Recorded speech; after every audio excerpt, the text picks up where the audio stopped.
Ahora, segunda de Timoteo, capítulo 3, verso 16, ¿están ahí? Amén. Segunda de Timoteo, capítulo 3, verso 16, dice: toda la escritura es inspirada por Dios y útil para enseñar, para redarguir, para corregir y para instruir en justicia. Amén. Amante Dios, Padre eterno, Padre misericordioso, Padre amado, gracias. Gracias, Señor, por tu palabra, gracias por tu bondad. Gracias, Padre bueno, por todo lo que hace, ha hecho y ha dado a cada uno de nosotros. Gracias, Señor, por el cuerpo de Cristo. Gracias, Señor, por este lugar. Gracias, Señor, por cada una de las personas que está aquí en esta mañana. Padre, que tu palabra sea proclamada a tu pueblo.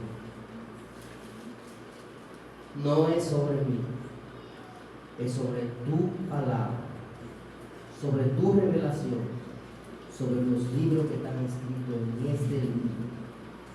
Padre, gracias por tu tener misericordia y por tu darnos la oportunidad, Señor, de ser siervo tuyo. Señor, mira todo lo que va a pasar en esta mañana, lo dejamos en tus manos. Gracias, Señor, te damos en el nombre poderoso de Jesucristo. Amén. Buen día. Todos los que estamos aquí tenemos una Biblia. La mayoría de las personas, cuando hacen una decisión por el Señor Jesucristo, si no tienen una Biblia, a veces se les proporciona una, se les regala una Biblia. El título del mensaje de esta mañana es: examina y estudia tu Biblia, la que tú tienes. Es posible que la de Anabel y la de Hansel tengan hasta cierta caricatura, porque sea una Biblia de esa de Piper, de la de niños. Es posible que la de Monín y la de otros hermanos sea de estudio. Es posible que tengamos versiones diferentes, pero todos tenemos una Biblia. Y es muy importante que lleguemos a este punto, porque estamos hablando y hemos hablado durante todo el mes de septiembre sobre el deleite del creyente en la palabra de Dios.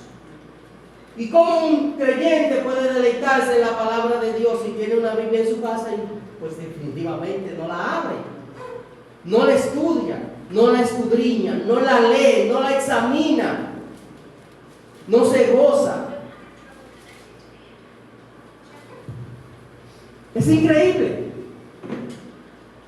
En segunda de Timoteo nosotros tenemos un texto importante, pero hay tres cosas que nosotros debemos aprender como creyentes. Lo primero es que cuando tú tienes tu Biblia, tú procuras aprender y dominar lo mejor posible la doctrina que tú profesas, entendiendo que hay unas diferencias doctrinales. Lo segundo es que tú aprovechas las oportunidades que se te presentan para evangelizar a tu prójimo cuando tú eres creyente. Y la tercera es que tú, estudiando tu Biblia, debes evitar sentir vergüenza por compartir el mensaje de Cristo. Y un cristiano genuino no debe sentir vergüenza por compartir el mensaje de Cristo. Ahora, es importante que el creyente crezca en conocimiento de lo que es la palabra de Dios allí explicada, escrita en este libro. Y si usted no sabe leer o si usted no le gusta leer, póngale en audiolibro. Todo el mundo tiene acceso a YouTube. Y si usted no le gusta escucharla, busque otro método. Pero nadie puede decir que no tiene acceso a la palabra de Dios. Cuando nosotros tenemos un texto, nosotros debemos saber diferenciar muchas cosas para que nosotros crezcamos en conocimiento. para que nosotros conozcamos el carácter de Dios y para que nosotros podamos deleitarnos en el carácter y en el conocimiento de Dios. Lo primero es que mucha gente, o muchos de nosotros, tenemos dos cositas que tenemos que aprender. Dos palabras. Por ejemplo, narcígesis. Hacemos esto y cometemos este error. ¿Qué significa esto para mí? Es una narcígesis. Y una exégesis. ¿Qué significa o qué quiere decir esto? Son dos cosas diferentes. Lo que signifique para mí no es necesariamente lo que un pasaje quiera decir. La Biblia tiene un sinnúmero de aplicación, pero una interpretación. Estudiar las Escrituras de manera ligera reduce nuestra capacidad de recordar y practicar su enseñanza. Se lo voy a repetir. Estudiar las Escrituras a la manera ligera reduce nuestra capacidad de recordar y practicar su enseñanza. Recuérdense que estamos en 2 de Timoteo 3:16. Juan 5:39 a nosotros nos manda a escudriñar las Escrituras por un tema que estaba pasando ahí con los fariseos. Juan 5:39 dice: escudriñad las Escrituras, porque a vosotros os parece que en ella tenéis vida eterna. ¿Por qué pasa esto?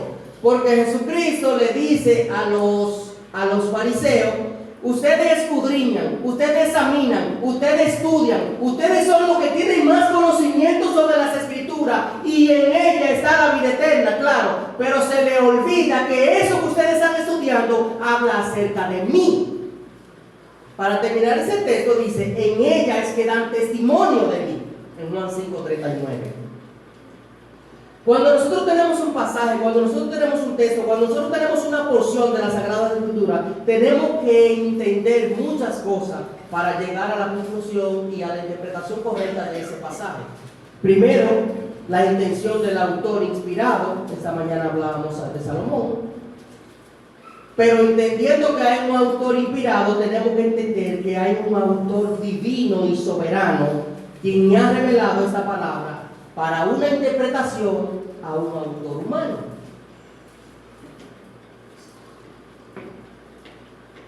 La palabra de los hombres, no importa el conocimiento que tenga, nunca podrá transformar el corazón o el interior de una persona. Es la palabra de Dios que lo hace. Por eso decimos: Señor, dale al hombre lo que él no tiene para hacer lo que él no puede. Salmo 19, verso 7 dice: la enseñanza del Señor son perfectas, reavivan el alma, los decretos del Señor son confiables, hacen sabio al sencillo. En las Escrituras se ve claramente cómo era más usual que la verdad de Dios fluyera de una manera en la mente, los corazones y las emociones de los instrumentos humanos escogidos por Dios. Porque todo lo que escribieron en este libro fueron instrumentos humanos escogidos por Dios. Y si no es así, pregúntenle a Moisés, Elías, Jeremías, Isaías y todos, cuando Dios le dijo: instrumento mío eres tú. Es por eso que debemos entender de manera sobrenatural que Dios proveyó su palabra divina en una forma humana, de manera que todos puedan entender lo que está aquí revelado. A David, a Hansel, a Anabel, a Brianna, a Samuel, a todos. La palabra de Dios es tan sencilla que hasta los niños pueden entenderla. Incluso los niños pueden recibir el Espíritu Santo para entenderla y entender de la manera tan factible como pueden ser salvos. Lo que todos tenemos que entender por encima de eso es que la Escritura proviene de Dios, es de Dios y es una revelación para la humanidad caída, como dice Romanos capítulo 3. Desde Génesis hasta Apocalipsis, Dios revela su verdad, su carácter, sus atributos y su plan de redención para el hombre, el cual hizo a su propia imagen. Entendiéndose esto, en varios textos de las Escrituras, pero en uno muy claro se nos dice que no debemos ser oidores solamente, sino hacedores de la palabra de Dios. Es por eso que nosotros hablamos de escudriñar, examinar, estudiar, registrar, investigar las Escrituras. Porque cuando hacemos eso y crecemos en conocimiento, es muy probable que también crezcamos y nos deleitemos en la palabra de Dios. Conozcamos el carácter santo de Dios y veamos que no somos igual que Él. Porque nosotros tenemos una idea a veces diminuta de quién es Dios, pero es porque no lo conocemos. Cuando tenemos este pasaje, 2 de Timoteo capítulo 3, verso 16, Andrés, dice en esta versión: todo lo que está escrito en la Biblia es el mensaje de Dios. Y eso es muy importante y quiero que pongan especial énfasis en eso. Todo lo que está escrito en la Biblia es el mensaje. Y mensaje significa que fue para alguien. Es decir, que si el pecado de David en Salmo 51 está ahí, es porque nosotros teníamos que saber la humanidad de ese individuo que tuvo un corazón conforme al corazón de Dios. Dice este texto que es útil para enseñar a la gente, a todos, para ayudarlo a corregirla y para mostrarle cómo deben vivir. Y eso es lo que la gente menos sabe. La gente sabe hacer cualquier cosa. La gente vive mucho tiempo y lo que menos sabe es la manera en cómo deben vivir. Porque vivimos una vida desenfrenada, de espalda a Dios, buscando nuestro propio deleite, nuestro propio placer, llenando nuestro vacío, un vacío que solamente Dios puede llenar. Todo lo que está escrito en la Biblia es el mensaje de Dios y es útil para enseñar a la gente, para ayudarla y corregirla, para mostrarle cómo deben vivir. En 2 de Timoteo, para poner esto en contexto, es el final de la vida de Pablo, alrededor del año 66, 67, por allá. Pablo no está muy conforme con lo que está pasando, no de manera personal. Pablo está agradecido de Dios y sabe hacia dónde va. Él está consciente de eso. Pero hay algunos creyentes de lo que él mismo había conducido a Cristo que en ese punto a él lo habían abandonado. Él lo menciona. Siempre he dicho de manera personal que 2 de Timoteo viene a ser como un testimonio, como un testamento de Pablo a los creyentes y especialmente a Timoteo, porque él demanda de Timoteo varias cosas. Pablo fue liberado de su primer encarcelamiento en una cárcel romana y ahora está encarcelado en una celda fría como si fuera un malhechor. Él está siendo tratado como un cualquiera y ahora no tiene ningún tipo de esperanza de ser liberado. Él está enfrentando una ejecución inminente que viene ahora en el año, a partir de final de 67, de mano del emperador de ese momento, que era Nerón. Ahora, él, comunicando el último suspiro que él tiene, le está diciendo a Timoteo cosas que él tiene que hacer. Y en esta carta él le menciona a Timoteo: tú debes permanecer fiel, tú debes retener la sana doctrina, tú debes evitar el error, tú debes aceptar el sufrimiento por el Evangelio, tú debes poner tu confianza en las Escrituras y tú debes predicar implacablemente a tiempo y fuera de tiempo. Todo esto lo encontramos en esta carta de Pablo a Timoteo. Y cuando él le dice permanecer fiel, le dice de qué cosa tiene que cuidarse. Cuando él le dice que debe evitar el error, le habla de fábula profana y de cosas que no debe hacer. Cuando él le dice que debe aceptar el sufrimiento por el Evangelio, él le dice que evite los cuestionamientos. Y le dice en 2 de Timoteo 4:12 que nadie tenga en poco tu juventud. Le dice que ponga su confianza en las Escrituras, que él es una persona estudiada, que él ha sido instruido por el mismo Pablo. que él no es un neófito. Y le dice que predique afuera de tiempo y en tiempo, no importa cuándo. ¿Por qué? Porque para el ministro realmente no hay un horario de 8 a 5. Es por eso que cuando llegamos a este punto, yo quiero que nosotros veamos 3 punticos muy sencillos por los próximos 15 minutos y nos vamos. Lo primero, pasando en Timoteo capítulo 3, verso 16, tenemos 3 puntos. La escritura es verdadera y confiable, siempre será así. La escritura es verdadera y confiable. ¿Por qué? Porque dice que todo lo que está en la Biblia es la palabra de Dios. ¿Y cómo confiamos en la palabra de Dios? Pues definitivamente no lo escribió el pastor, no lo escribí yo, no lo escribió una gente que no fuera inspirada. Segundo, la escritura siempre es útil. La escritura tiene utilidad perpetua, siempre, en todas las situaciones, aplica. Y el número 3, la escritura nos capacita en todo. Y es así, porque dice 2 Timoteo capítulo 3, verso 16, que nos enseña la manera como debemos vivir. Entonces nos capacita en todo. Muchos de los autores que escribieron en la Biblia, como Moisés, como Pablo, eran hombres altamente adiestrados en el conocimiento y la sabiduría humana. Así también, altamente adiestrados en el conocimiento y la sabiduría humana. Pero ese aprendizaje y esa sabiduría no fue la fuente de verdad divina que ellos registraron. ¿Qué le estoy diciendo con esto? Que cuando Moisés escribe el Éxodo o el Pentateuco, en lo que se basaron la mayoría de los profetas del Antiguo Testamento, Moisés no dice, digo yo. Moisés está comunicando la palabra de Dios.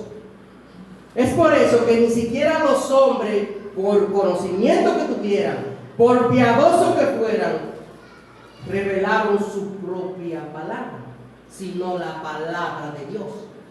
Cuando nosotros llegamos a Timoteo 3:16, donde dice, toda la palabra es inspirada. Inspirada es una palabra que viene del latín. Se escribe inspirata, que significa soplar.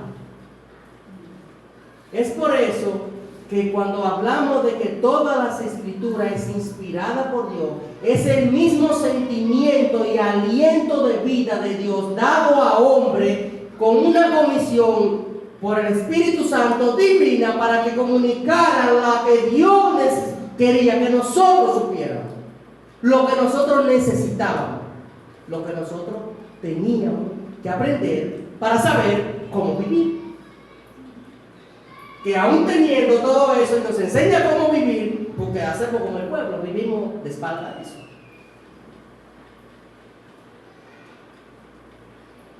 El Salmo 119, verso 89 dice, tu eterna palabra, Señor, se mantiene firme en el cielo. ¿Por qué? ¿Cómo dice? Tu palabra, o sea, tu eterna, por la eternidad. ¿Qué significa? Que si realmente entonces la palabra de Dios es verdadera, es confiable y siempre es útil. Tu eterna palabra, Señor, se mantiene firme en el cielo. Además de enseñar que la escritura no puede ser quebrantada, Jesús también mencionó muchas veces que quien rechaza la escritura, pues lo rechaza a Él. Él lo dice. Y es por eso que Él dice, quien rechaza la escritura, tiene quien le juzgue. Y esa le juzgarán en el día postrero. Ahora, vamos al primer punto. La escritura es verdadera y confiable. Dice 2 de Timoteo capítulo 3, verso 16, toda la escritura es inspirada. De manera literal, nosotros podemos ver que es el soplo de Dios a los hombres, a hombres fieles que Dios usó el Espíritu Santo de una forma natural, sobrenatural, recibieron revelaciones y Dios intervenía en su... Escuchen esto. Es como que Dios intervenía en su funcionamiento psicológico, espiritual de los sagrados escritores, moviendo todas sus facultades superiores para que ellos comunicaran exactamente lo que Dios quería. Y cuando yo digo que Dios habló con ellos y movió todas sus facultades superiores, es que Dios movió su mente, su corazón, su memoria y su voluntad para que nosotros tuviéramos esto hoy en día de una manera tan clara. Porque si eso hubiera sido como fue en el principio, esa palabra revelada en ese idioma, y nunca hubiera pasado el proceso que pasó, ni la traducción ni nada, todavía estuviéramos muy atrás en conocimiento. Dios movió su mente, su corazón, su memoria y su voluntad de tal forma que ellos querían y ellos escribían solamente lo que Dios quería. Y no lo que yo quería, lo que Dios le permitía. Muchos dirán, sí, pero eran hombres. Por ejemplo, los católicos no creen en una sola palabra. Una sola palabra es que la Biblia es infalible, sino que los católicos le dan autoridad tanto a la iglesia como a la Biblia. Ambos van en conjunto. Nosotros creemos que aquí está todo revelado y que esto es la máxima autoridad. Es por eso que en 2 de Pedro capítulo 1, versos 20 y 21, Pedro nos comunica a nosotros para que nosotros entendamos de qué forma, cómo Dios hizo para comunicar esa palabra de una manera tan sencilla que nosotros podamos entenderla hoy. Hermano, si tú entiendes la palabra de Dios, si tú tienes tu Biblia, si tú examinas la palabra de Dios, si tú profundizas la palabra de Dios, lo lógico es que tú deberías ser un poco más obediente a la palabra de Dios, porque la Biblia te enseña cómo vivir. Dice 2 de Pedro, con relación a quienes escribieron las Escrituras, lo siguiente: sobre todo, tienen que entender que ninguna profecía en la Escritura jamás surgió de comprensión personal de los profetas. No fue algo que ellos inventaron. No fue algo que ellos se acostaron y al otro día dijeron, tuve un sueño, Dios me reveló. No fue algo que ellos dijeron, Dios me dijo. No. Cuando ellos dijeron, Dios me dijo, fue porque Dios habló y le dijo. Dice en el verso 21, Pedro, no por comprensión, no por iniciativa humana, al contrario, fue el Espíritu Santo quien impuso a los profetas y ellos hablaron de parte de Dios. No fue un invento, fue Dios revelando su palabra mediante el Espíritu Santo a hombres piadosos, fieles, para que comunicaran eso de una manera clara. Lo que la Biblia dice es la verdad de Dios divina, revelada a nosotros para predicarla y mostrar a Cristo a través de ella. En todo lo que hacemos, en todo lo que hagamos, debemos modelar a Cristo. Todas las Escrituras es útil para impartir con conocimiento concerniente a lo que tiene que ver con la revelación de Cristo. Negar que toda la Biblia es inspirada, pues nos hace a nosotros como jueces, nos hace a nosotros como hombre que juzga la palabra de Dios. Los mandamientos de los hombres alejan a la persona de Dios. Cuando usted dice algo que no está en la Biblia, está siendo juez, está poniendo algo. Hechos 17, verso 11 dice, refiriéndose a los hombres, en este punto es cuando Pablo y su acompañante, no me recuerdo el nombre, están en Berea. En el verso 1 pasa cuando ellos entran a Berea, y en el verso 2 dice lo siguiente: y esto era más noble que los que estaban en Tesalónica, Pablo hablando, pues recibieron la palabra con toda solicitud, escudriñando cada día las Escrituras para ver si esas cosas eran así. Había una necesidad de que el pueblo de Dios conociera a Cristo. Pero las personas que iban a escuchar un mensaje o que iban a escuchar a Pablo hablar, no solo escuchaban la palabra que Pablo tenía que decir, profundizaban, examinaban, escudriñaban, investigaban para ver si lo que ellos decían pues realmente era así, para ver si el mensaje de Pablo era realmente de parte de Dios. Y eso también sucedió mucho con otros escritores, con otros profetas, con el mismo Jesús. Le dijeron hereje, le dijeron muchas cosas.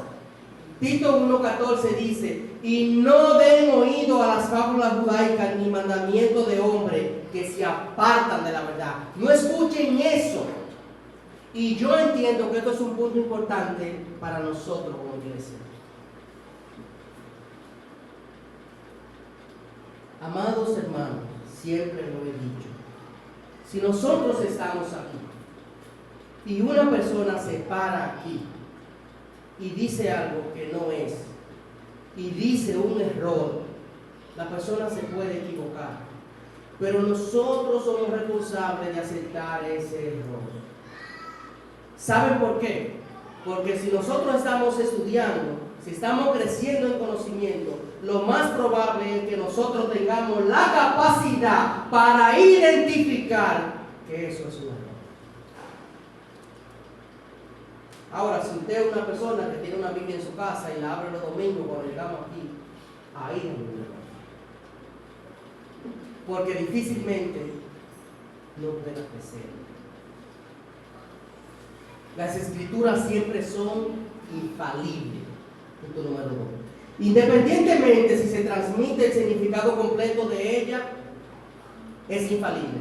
Independientemente si usted lo entiende o no, eso no le quita infalibilidad. Independientemente si usted con su comprensión limitada entendió o no, es infalible. No importa si usted lo cree, es infalible. No importa que eso no signifique eso para ti, es infalible. No importa que usted vea en un sitio que haya un error, eso es infalible. Es infalible y es inmutable. Y nos ayuda y nos enseña la manera en cómo debemos vivir. Útil. Útil para enseñar y para muchas otras cosas.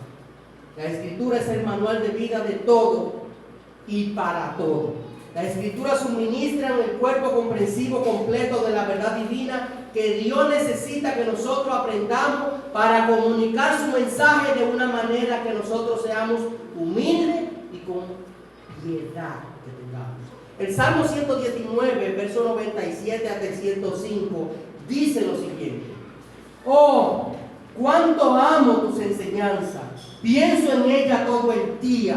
¿Piensa usted todo el día en las enseñanzas de Dios? ¿Son la enseñanza de Dios su deleite? ¿Usted pasa tiempo escudriñando las Escrituras? ¿Es la palabra de Dios su devoción, su gozo? ¿Llena la palabra de Dios ese vacío que Dios quiere llenar? ¿O lo llena otras cosas? Dice el verso 2: tus mandatos me hacen más sabio que a mis enemigos, pues me guían constantemente. La palabra de Dios es mi guía. Cuando tengo que tomar una decisión, consulto la palabra de Dios. ¿Realmente estoy regocijado por lo que conozco? ¿O simple y sencillamente entiendo que mi conocimiento es muy infinito y necesito más? Dice el verso 99: así que tengo una mejor percepción de mi maestro, porque siempre pienso en tus leyes. Dice el verso 100: hasta soy más sabio que los ancianos porque he obedecido tus mandamientos. Dice el 101: me negué a andar en cualquier camino a fin de permanecer obediente a tus palabras. Y qué grandioso sería. Nosotros podemos decir eso. O sea,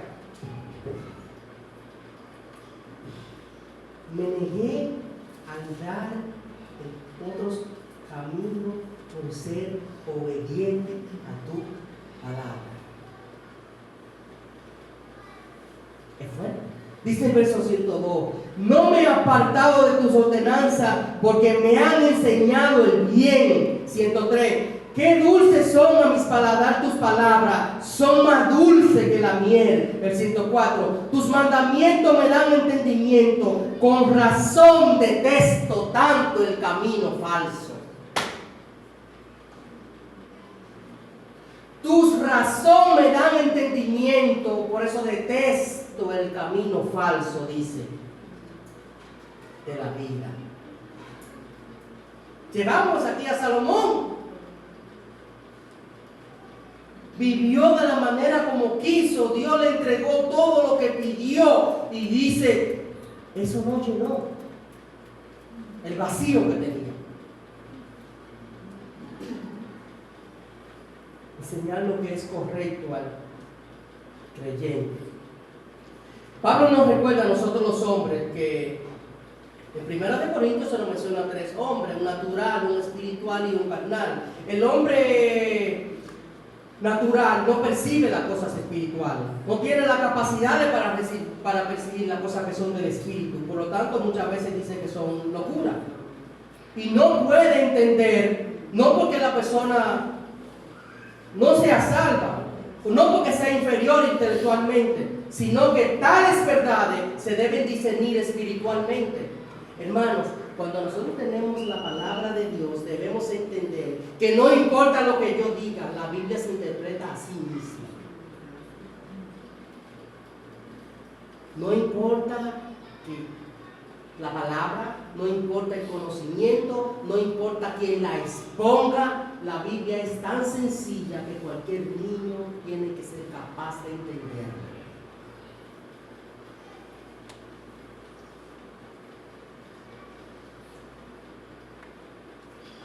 Es por eso que Josué, ese versículo lo aprendí en el año 2014 cuando fue mi discipulado de creyentes.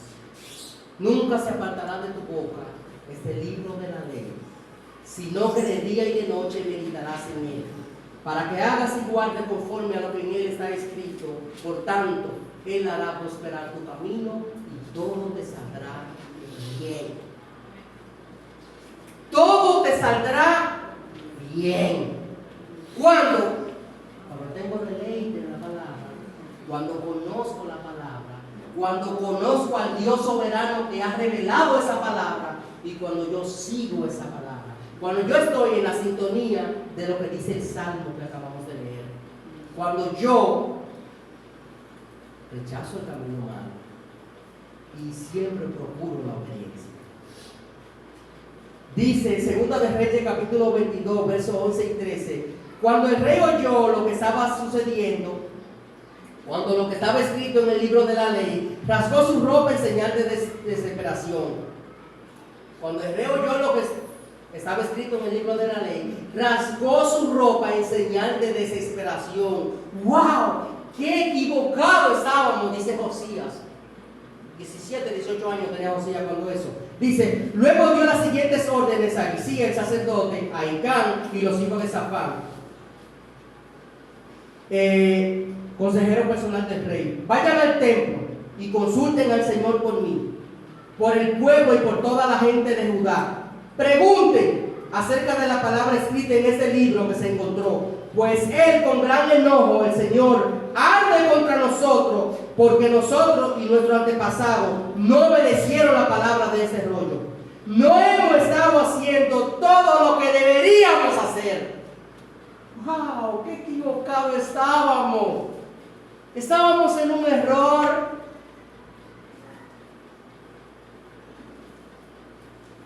No hemos estado haciendo todo lo que deberíamos hacer.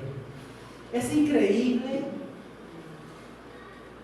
Y nosotros conocemos a Dios y sabemos lo que Dios dice y sabemos que es omnipresente, omnisapiente, que es inmutable, que es divino, sabemos sus atributos, sabemos que es soberano, sabemos que todo tiene su tiempo y lo hacemos diminuto, tenemos una imagen pequeña de ese Dios que realmente es grandioso.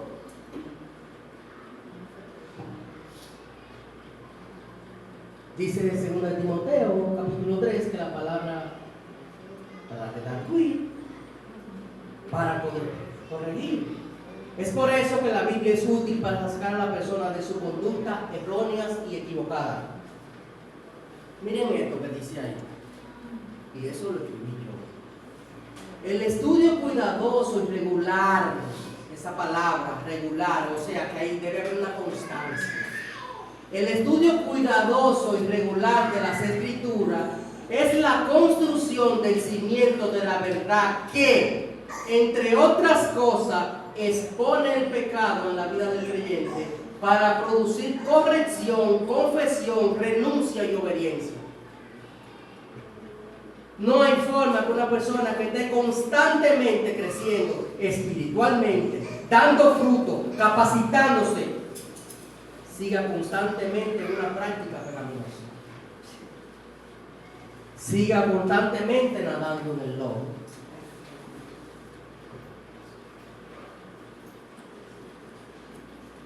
Por eso, la iglesia donde se enseña la Biblia, se cree en la Biblia y se obedece la Biblia, nunca va a ser un refugio para gente pecadores obstinados, que se mantengan constantemente en esa práctica. Porque se crece espiritualmente, porque se conoce la palabra de Dios y porque se estudia la palabra de Dios.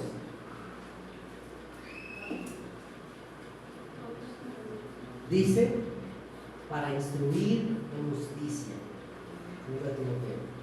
Todas las escrituras suministran un adiestramiento positivo para la preparación de una persona en una vida piadosa y de reprensión, corrección y conductas cuando están equivocadas. ¿Por qué? A veces nosotros escuchamos algo y decimos, wow, esa palabra era para mí. Wow, el mensaje del pastor me confrontó. Eso es lo que hace la Biblia. Nos redarguye, nos instruye en justicia. Porque ¿quién es el Dios inspirado? El Dios justo. Las Escrituras nos capacitan. Dice en ese texto de Timoteo, en el verso, me parece 17, vamos a buscarlo aquí, en el verso 16, después de eso da el 17, dice que para que el hombre de Dios sea enteramente preparado en toda buena obra.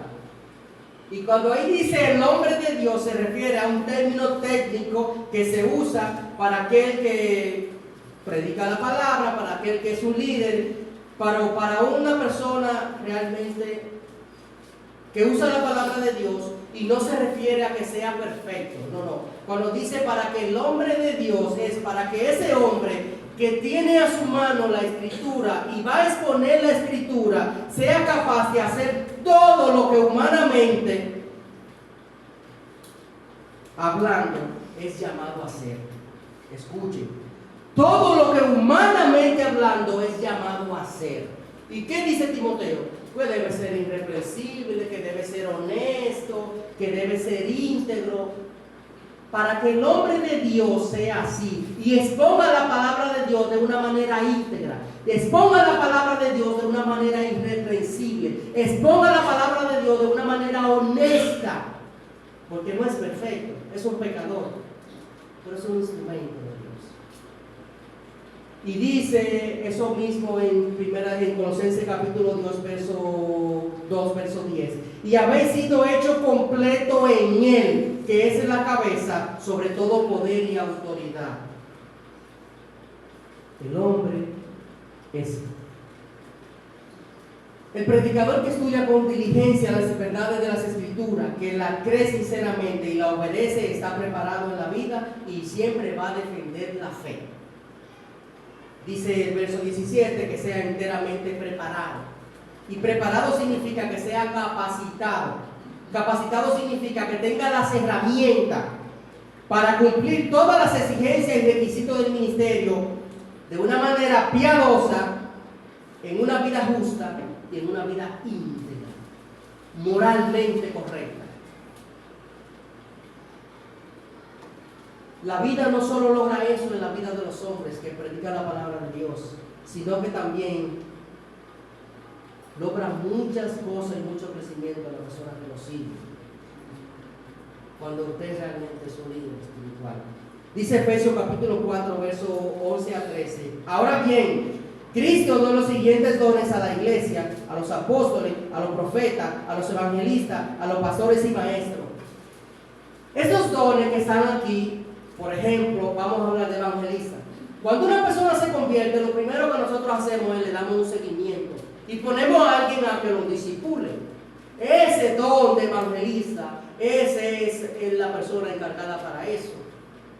Evangelista no es una persona que se mantiene viajando y montado en un avión predicando la palabra de Dios. No, evangelista es esa persona que trabaja humanamente con el otro, en su corrección, en su crecimiento y enseñándole la palabra de Dios de una manera sencilla, que entienda el poder del pecado y la gracia de la salvación.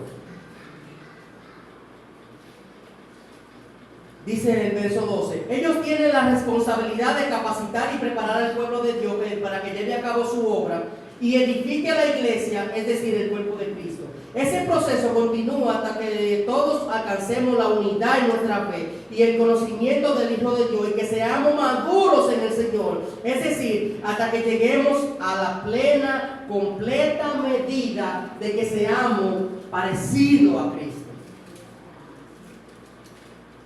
La Escritura tiene la capacidad para preparar al hombre de Dios, para que modeles y enseñe a Cristo, para que otros vean el testimonio y conozcan a Cristo.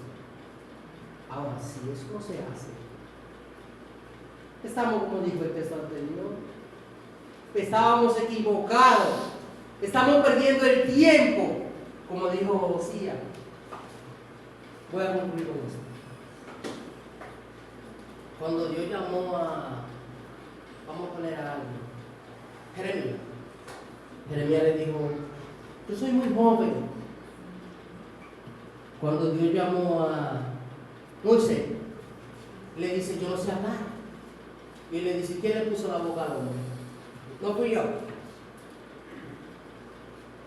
¿Acaso no soy yo el Señor? Cuando Dios llamó a Josué, le dice, yo estaré contigo. Cuando Dios llamó a Isaías, tuvo que ponerle un carbón encendido en la boca, porque el tipo tenía problemas. Dice la Biblia que era inmundo en el labio. En conclusión,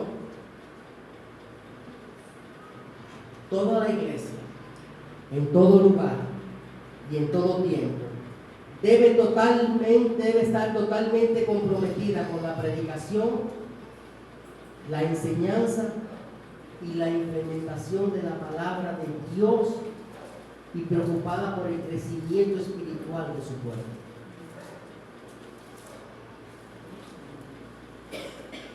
Agradando todo lo que hay allí, agradeciendo al Dios soberano y misericordioso que ha revelado todas estas palabras. ¿Por qué? Hay que decir muchas cosas de muchos hombres que fueron mencionados en la Escritura. Moisés, Elías, Eliseo, David, Timoteo, fueron hombres que fueron dedicados a la palabra de Dios, dedicados a conocer el Señor, el carácter de Dios, pero no fueron perfectos. Dice aquí en 2 Timoteo capítulo 3, verso 17, perfecto y preparado, completo, en buena condición. No significa sin pecado, quiere decir listo para ser usado y estar equipado para el servicio. La palabra de Dios prepara y equipa al creyente para que pueda vivir y agradar a Dios.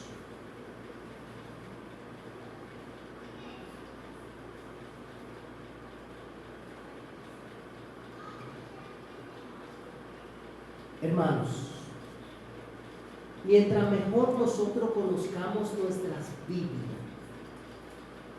mientras mejor nosotros conozcamos la palabra de Dios, Mientras nosotros mejor tengamos una imagen de grandeza de ese Dios soberano,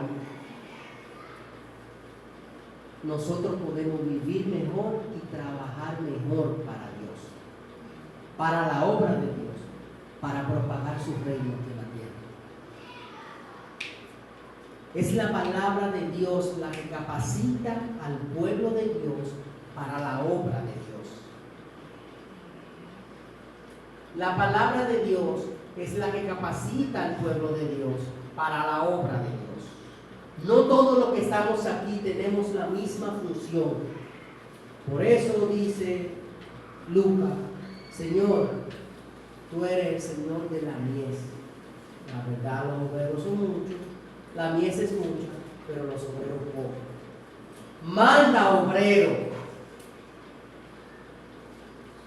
Muchos vamos a tener nuestras objeciones, dice ahí, creyente, los tiempos no van a mejorar, pero podemos ser mejores personas aún en tiempos malos.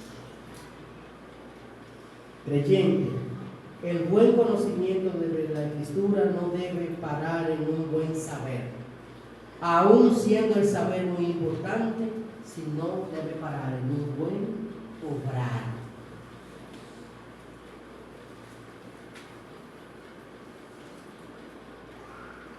Yo soy responsable de hacer que la palabra de Dios sea mi deleite. ¿Cómo? Estudiándola, escudriñándola, examinándola, conociendo el carácter de Dios, conociendo su revelación y siendo obediente a lo que Él demanda de mí. Como el siervo brama por las aguas, así, oh alma mía, tiene mi alma sed de Dios, del Dios vivo, dice David, Salmo 42. Y lo que decía ese salmo en el verso 900: hasta soy más sabio que los ancianos, porque he obedecido tus mandamientos. Me negué a andar en cualquier camino a fin de permanecer obediente a tu palabra. No me he apartado de tus ordenanzas, porque me ha enseñado bien. Qué dulces son a mi palabra, son más dulces que la miel. Tus mandamientos me dan entendimiento. Con razón detesto el camino del mal. Hermano, ¿tú detestas el camino del mal? Tu corazón te contrista cuando tú cometes una falta. Te sientes mal cuando tú duras semanas sin ponerle las manos a tu vida, sin tener contacto con el Señor, sin conocerle bien, haciéndote una idea diminuta realmente de quién es Dios. ¿Te llega eso acaso? No lo creo. Conozcamos a Dios y hagamos de su palabra nuestro deleite. Dios te bendiga. Amante Dios, Padre eterno, Padre misericordioso, gracias. Gracias, Señor, por tu palabra, por tu bondad. Que tu palabra, Señor, sea capaz de llenar nuestro corazón, que nos dé gozo, y que así, como tú nos mandas, podamos hacer de ella nuestro deleite. Que podamos vivir en obediencia, como dice el salmista. Que podamos arrepentirnos cuán equivocado estábamos, como dice José. Que podamos entender, Señor, que tu carácter santo fue dado mediante el Espíritu a hombres humanos para que nosotros podamos entender lo que tú quieres comunicar. Gracias, Señor, por todo lo que tú has hecho, por tu palabra revelada, Señor. Y si hay alguien aquí que no conoce a Cristo, este es un buen momento para decir cuán equivocado estoy. Cuánta falta me hace Dios. El vacío tan grande que yo tengo en mi corazón, solamente tú puedes llenar. Porque tú eres Dios soberano, que llena todo y en todo. Gracias, Dios, por proveer salvación, por esa salvación tan grande que ha dado a través de tu Hijo Jesucristo a cada uno de nosotros. Llena nuestro corazón, Señor. Ayúdanos a obedecer tu palabra. Ayúdanos a obedecer tu mandato. Enséñanos, Señor, la manera como debemos vivir. Instrúyenos, Señor, y corrígenos. Corrígenos, Señor. Ayúdanos a andar de frente a ti, no de espalda. Ayúdanos a obedecer y a conocer. Gracias, Dios. En el nombre de Cristo Jesús. Amén.